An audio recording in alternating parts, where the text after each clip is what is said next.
Hello, Stephen Cruz here with MyMortgageBroker.com and Paragon Mortgages. Today I wanted to talk a little bit about the first-time homebuyer strategy, an RSP first-time homebuyer strategy.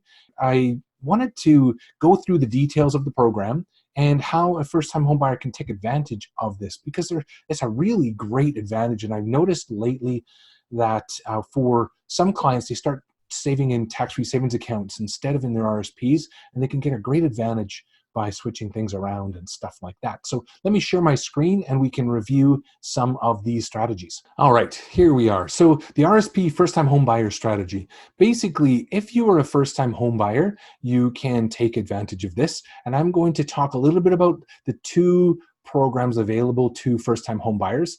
I'm going to talk about who qualifies, how you qualify, and then I'm going to review the RSP home buyer details and who qualifies for those, and then why this is so powerful. And finally, I have a little client case study that will highlight how it works. So the first-time home buyers in Canada have a couple of options, and you can use both, or you can use one or the other.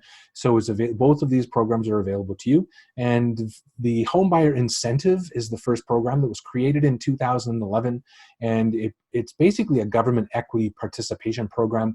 I have a couple of videos on that, and I can put these up at the top, a link right here, and also in the description.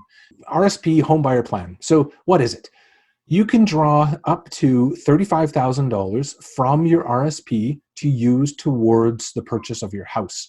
And that's a main aspect of the program. So if you have $35,000 room, or you have $35,000 saved in your RSP, then you can take it out tax-free to use toward the purchase of your house. It doesn't have to go towards the down payment. It can go towards paying off debt.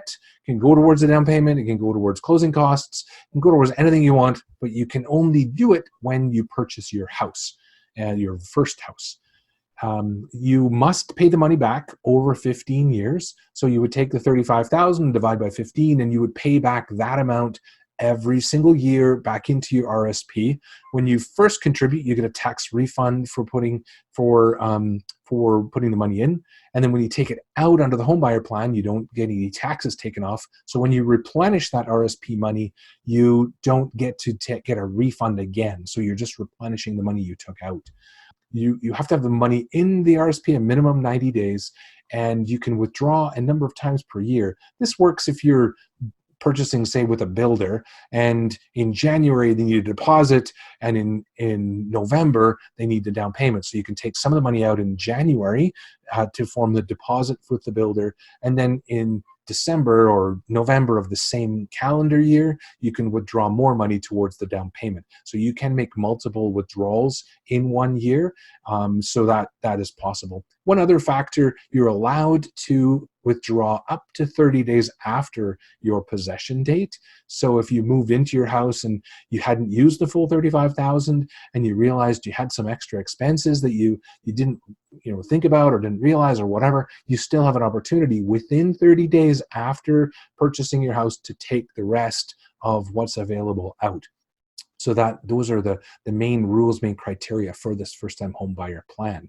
So who qualifies?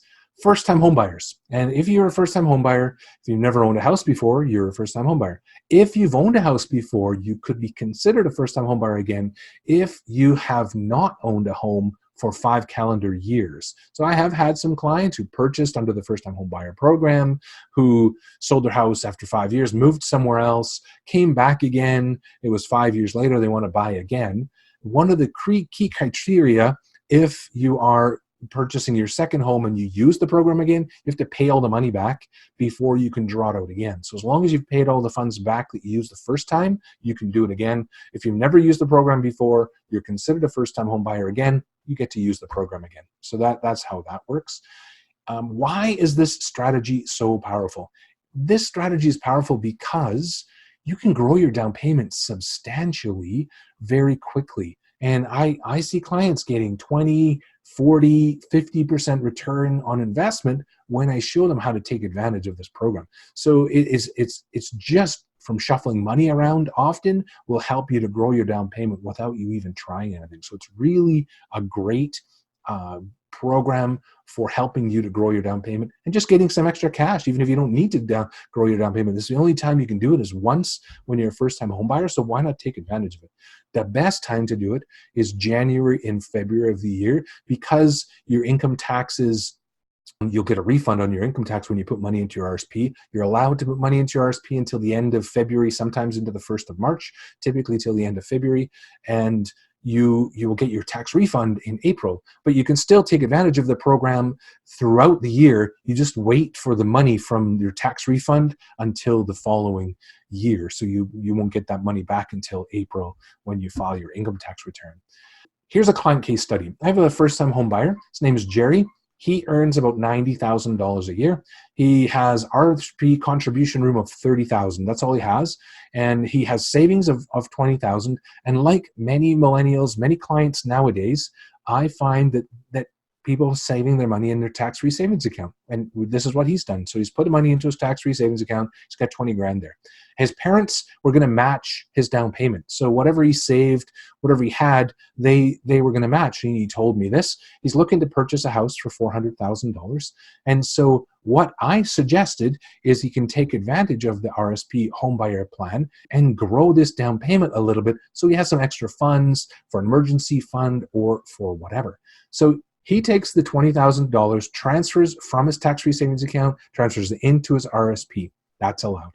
He takes $10,000 from his the gift that he's going to get from his parents and puts that into his RSP. So he asked for the gift early, puts that into RSP. Now he's maxed. That's really important when you're looking at this RSP strategy to look at your contribution room. You do not want to go over on your contribution room. That's a bad plan. They charge penalties and all sorts of stuff. So you want to make sure you have the contribution room. That's why I said at the beginning, he only has $30,000 room.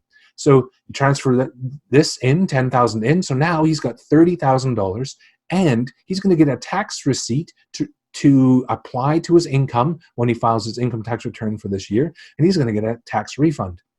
When he makes $90,000 a year, he's at about a 30% marginal tax rate. And so this $30,000 is going to give him about 30% return, which is, in this case, for him, it was $9,150.